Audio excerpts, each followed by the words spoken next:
You are listening to the Slow Living Podcast, and I'm your host, Stephanie O'Day.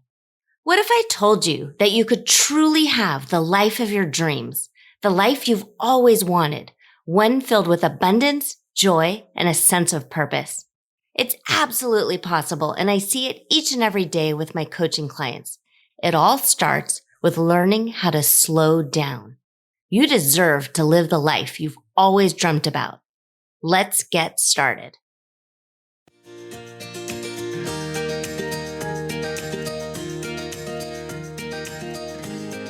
Hi there, Slow Down Society. Welcome back. We are here in episode number 23. I'm so glad you're here. I'm Steph, and let's get started. Okay, so episode 23. This is part 3 of the 21 Success Secrets. And the last episode number 22, I think had 11 of them. And then episode 21 had 5 of them. So I think we will finish everything off today and we will have all 21. So we'll go through numbers 16 through 21. And in a perfect world, I would have done the math better and not talked so much on the first episode, and we would have divvied these up properly of 777, but that is not what happened because in real life, I don't know, this is what it is. You're stuck with me and my fuzzy math. Although I do have to let you know a funny story in that I wasn't making fun of him. I think I was just sort of paying attention, and I had this sort of like, oh, I've got this one sort of moment last week or the week before. What was it? I guess it was a week ago. A week ago, Adam and I went away for one night. We were only gone from the kids and children for 26 hours, but we were at this nice restaurant. It was just lovely. We're looking at the wine menu. And so I said something like, oh, okay, I'll have this glass of blah, blah, blah Chardonnay. I can't remember what it was. Something from Sonoma County, but I can't remember the name. And it was $13. And then Adam said, oh, that sounds good. I'll have that too. And so again, that was $13. And so then the waiter, who was an awfully great guy, and he was fun and jovial, and we joked an awful lot, and he gave great recommendations, and we tipped him super well. But then the guy said, oh, you should get a bottle. It's cheaper that way. And without even thinking, I just blurted out, that's not how math works. And then he just sort of looked at me. And then Adam explained, since we were each only going to have one glass, it still was a lot less expensive to pay for 2 glasses instead of a whole bottle. But I think he was just shocked and astonished that I didn't just say, oh, okay, and go with it and buy a bottle. And then we would have had more wine. And we didn't want more wine. We each only wanted 1 glass. And so we would have either been forced to drink more than we wanted to or walk around for the rest of the evening carrying this half bottle of wine, which neither of us wanted to do. So anyway, what was the moral of the story? Did I have a moral of the story?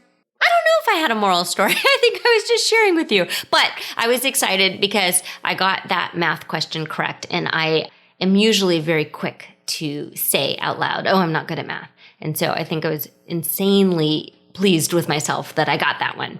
And then also, just for if we need to throw a life lesson in there, if something isn't correct, or if you know it's wrong, or if it feels wrong, it's okay to speak up. You don't have to take what's at face value if you know that it's not right.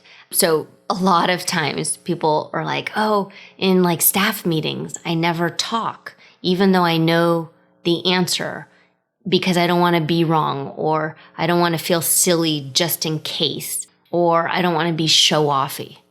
No, I don't want you to do that. I want you to be you.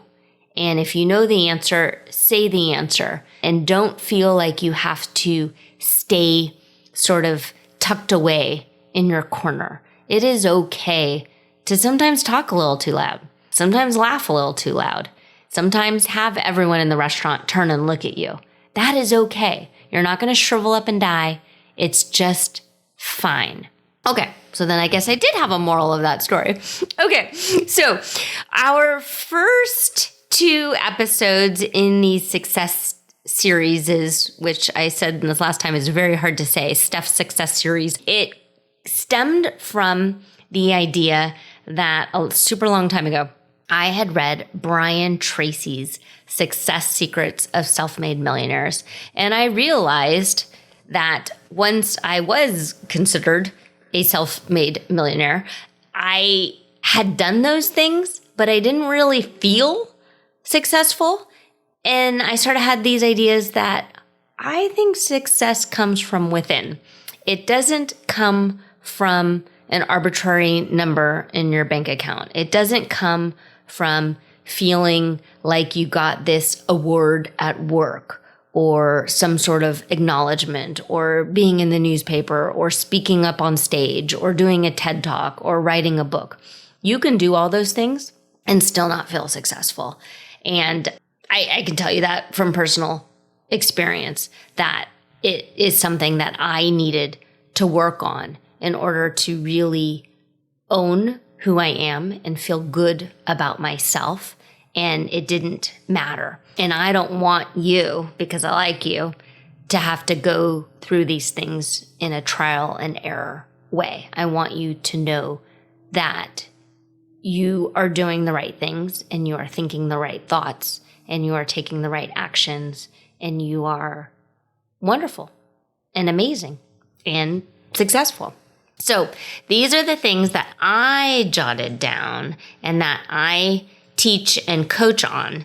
And so there's 21 of them. And so we've gone through quite a few already. We've gone through the first 15. So I'm just going to quickly recap and just list them out. Love yourself. Plan out where you are going. Take action daily. Get adequate sleep. Be around people who are good for you. You are an entrepreneur, and that's even if you've got a day job. So if you don't know what I'm talking about, go back to episode 22 where I talk about that. Number 7, keep your day job, AKA treat your job as adult daycare. Keep your eyes on your own work. Be okay with being okay. Limit social and traditional media. Honesty and integrity above all else. Be yourself, because everybody else is already taken. Number 13, treat parenting as your number 1 job. 14, financial independence is your goal. 15, get outside as much as possible. Okay, so let's move on to 16 here in these success secrets. And so I think this episode will end up being a little shorter because we don't have as many since I talked so much in this past episode. You do not need to listen to them in order. If you haven't listened to the first 2 parts, which is episode 21 and episode 22, don't feel like you're behind. You are not behind in any way. You can go back and listen whenever you are ready.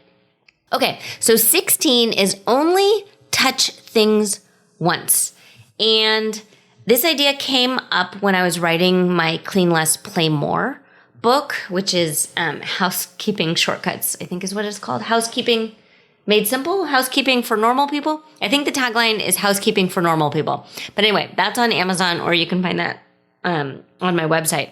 But the idea is if you already have something in your hand, put it away. Do what it is that needs to be done with the something. Don't go put it on an end table somewhere or at the bottom of the stairs somewhere, waiting for somebody else to put it away or waiting for another burst of energy or whatever it is you're waiting for. So we all have hot spots in our house and we all have hot spots in our office where things collect, papers collect. So if you're bringing in the mail, take care of it right then and there. Don't just bring it in and plunk it on the edge of the kitchen counter to deal with later. Honestly, I would rather you keep the mail in the mailbox until you are ready to give it the 5, maybe 7 minutes it requires to process. So open the bills and then go put the bill on the bills pile. throw away or recycle the magazines, shred anything pertinent or looks like it needs to be shredded because it's got personal information. And there you go. You just processed mail. And it wasn't just sitting there haunting you and creating this sort of like overwhelming clutter pile. I think we all have areas in our home that if one thing goes there, other things sort of magnetically attract to them. So in the Clean Less, Play More book, I talk about the 7 habits of a highly successful household. And one of them is to keep the kitchen sink empty. And I gotta tell you, I have very old children in my house now. They are 20, 17, and 12, and I'm married to a 45-year-old. They all know the rules, but for some reason, sometimes it's too difficult to open the dishwasher and put the peanut butter knife in the dishwasher, so then they just put it in the sink. 1, it drives me nuts, and 2, it magnetically then attracts all of these other things, which in turn, eventually, really annoys me and kind of pisses me off. And I don't want that for myself, and I don't want that for you. So only touch things once. When you're done with the peanut butter knife, put it all the way into the dishwasher. If the dishwasher is full or running, or you don't have a dishwasher and you need to wash things by hand, quickly wash it by hand. Put it in the dish drainer, then move on. This only touch things once thing also pertains to decision making. So we talked about decision making a teeny tiny bit in the last episode when I was talking about being okay with being okay. So when you are in a good place and you've made a decision, that's your decision. Own it. Don't second guess yourself. Only touch the decision once. You've made it from a powerful position and you feel good about it. That's it. Don't keep making the same decision over and over and over again. It leads to decision fatigue. It's absolutely exhausting. Some very simple ways to eliminate decision fatigue and only touch things once, only decide once, is to sort of pick out a uniform that you wear to work. Maybe you always wear skinny jeans and a long tank top, cami blouse, and a sweater on top, a cardigan on top. And all you do is mix and match your cardigans and your tank tops. There you go. That's your work outfit. You don't need to then decide whether or not you're a flowy dress person. Decision fatigues can also help if you are daunted by meal planning. Okay, I sell meal plans on my site. You don't even have to think about it. Just buy them. They're ridiculously inexpensive. And I tell you exactly what to put in the crock pot, and you can push a button and walk away. And you don't have to think about it ever again. If that is not your thing and you want to create your own meal plan, do it. Make 2 weeks worth of meals and then just decide and rotate through it. Is it okay to have spaghetti twice a month? Yes, it is. Don't overthink it. Make a decision, own it, stick with it. If you always have Taco Tuesday, there you go. You always have Taco Tuesday. If you always have pizza on Friday, you always have pizza on Friday. What are other examples of making a decision and sticking to it that I like? I like deciding when I'm going to go to bed and when I'm going to wake up. I like knowing that I fast in the morning and I'm not going to eat anything until 10 or 12. It's just easier, and I'm not constantly thinking about food and constantly wondering whether or not I should eat breakfast, because the answer is no, I don't do that.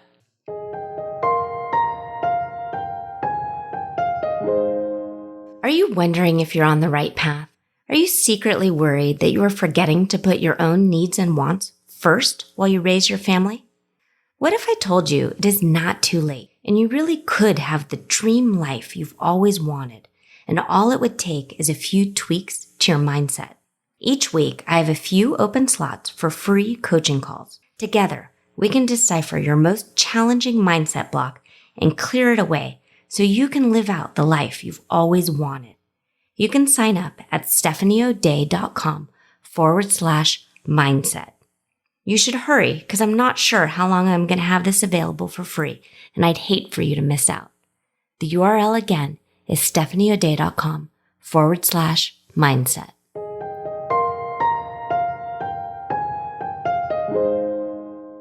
Number 17.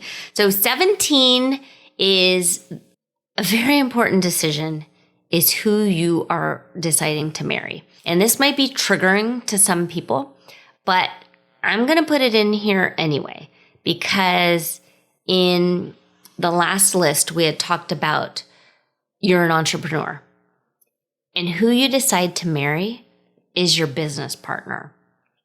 And it's a real thing.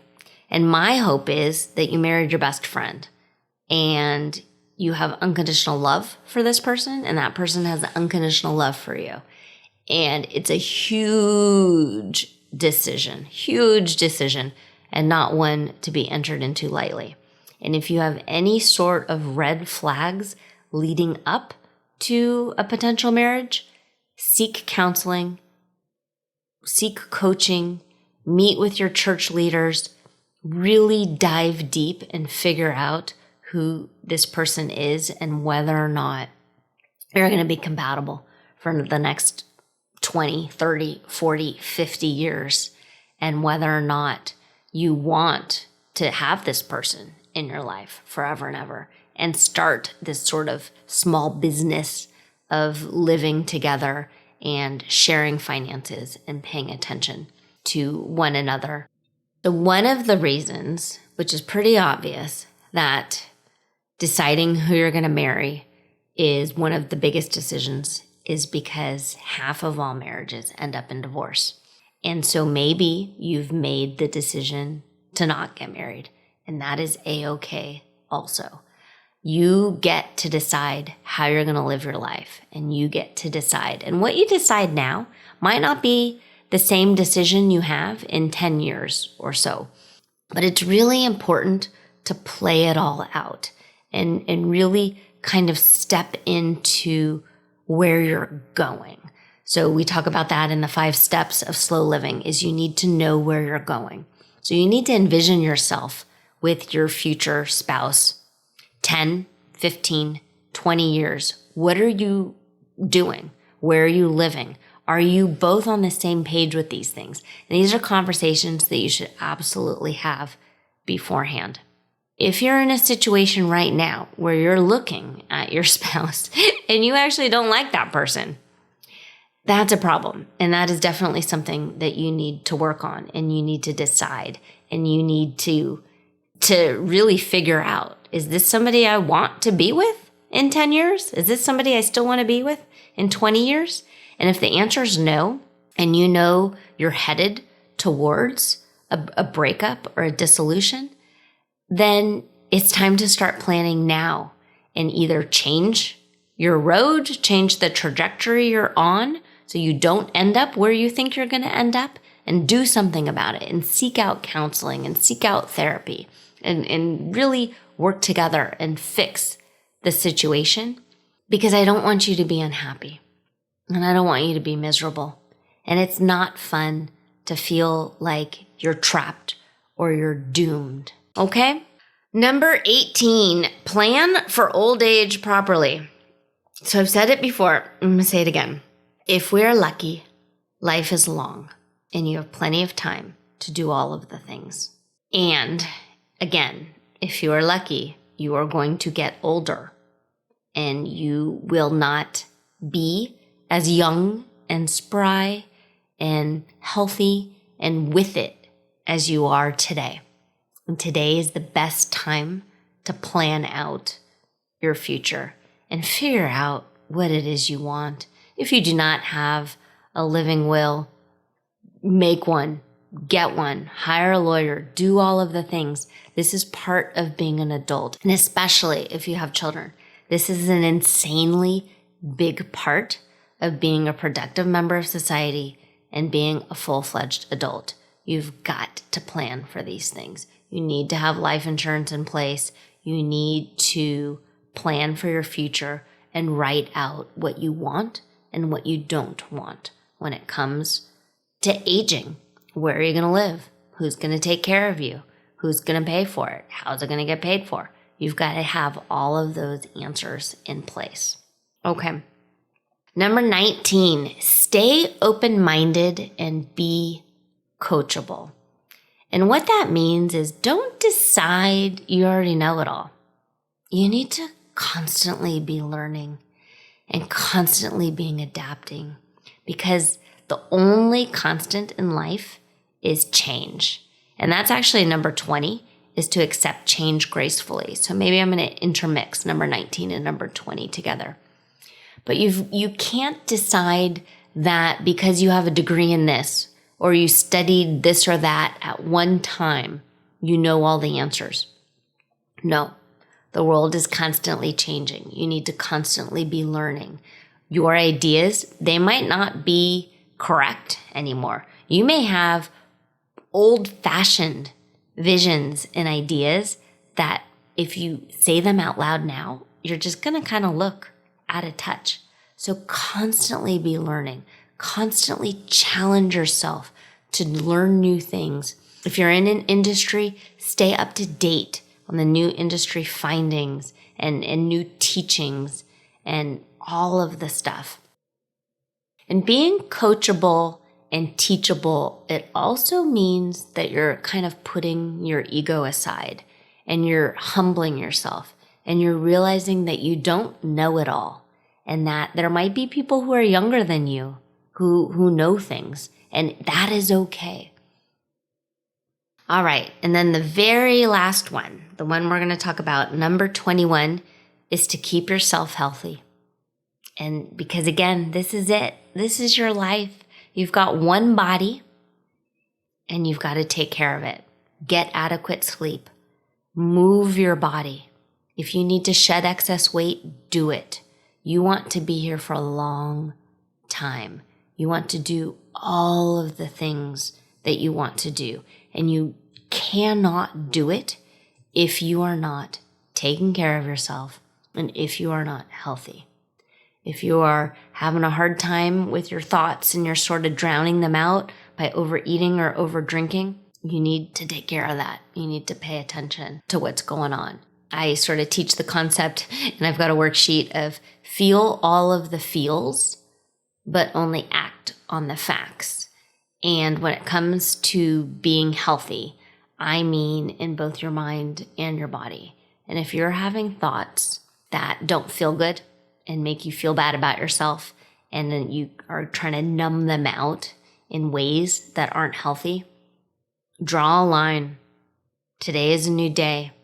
You're going to start fresh, and you are no longer going to be that person. You can absolutely start making health changes right now, right this second. You can walk over and pour yourself a glass of water. You can decide right now that you're going to start logging your food. You're going to pay attention right now of how many steps you're taking, and you're going to slowly increase them. But in order to be the best version of you, you really need to take care of your health. Okay, so that was the last ones for today. So today we talked about only touching things once. A very important decision, if not the most important decision, is who you choose to marry or who you choose to become life partners with. Number 18, plan for old age properly. 19, stay open-minded and be coachable. 20, accept change gracefully. And 21, keep yourself healthy. So there you go. I hope these were helpful for you. Please listen to episode 21 and 22 so then you end up with all of the success secrets.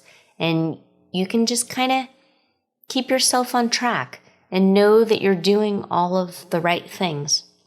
And I want to talk to you a little bit about the right things. So if you know what all of these things are and know what you're supposed to be doing, and you have goals, and you find yourself kind of beating up yourself because you're not meeting the goals that you set, or you've no longer even tried to set goals or challenge yourself because you sort of have this mindset that what's the point? It's not worth it. I don't make them Anyway, I've failed at all of my resolutions. I've failed at every goal I've ever met. I would like you to reach out to me because I am happy to help, and I would love to help and try and figure out what is holding you back and what is keeping you from succeeding the way you want to succeed. I want you to wake up every morning excited and ready to sort of bounce out of bed because you are just raring to go. And it sounds really silly, but I sort of think of my brain sometimes like I'm living in a musical. And maybe I should probably record an episode on my life as a musical, or how I sort of feel like I'm Ally McBeal. Did you ever watch that show? Ally McBeal, and that she's got this like musical track playing all the time. But I jump out of bed and I'm turning off the alarm on my phone on the other side of the room. And my very first thought is, today is the day that the Lord has made. I will rejoice and be glad in it. And regardless of whether or not you're religious or if you even know that hymn, they're beautiful words.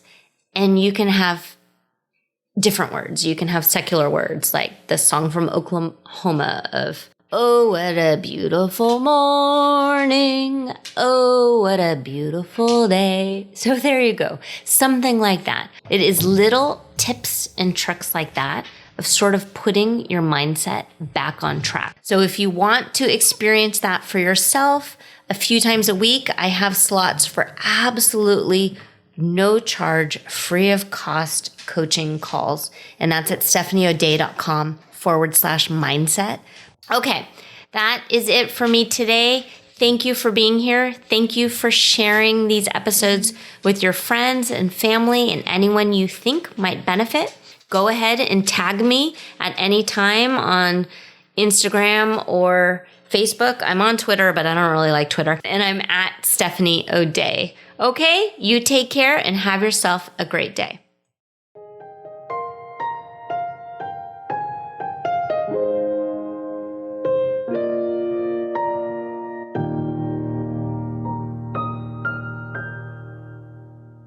Do you have a slow living story to share?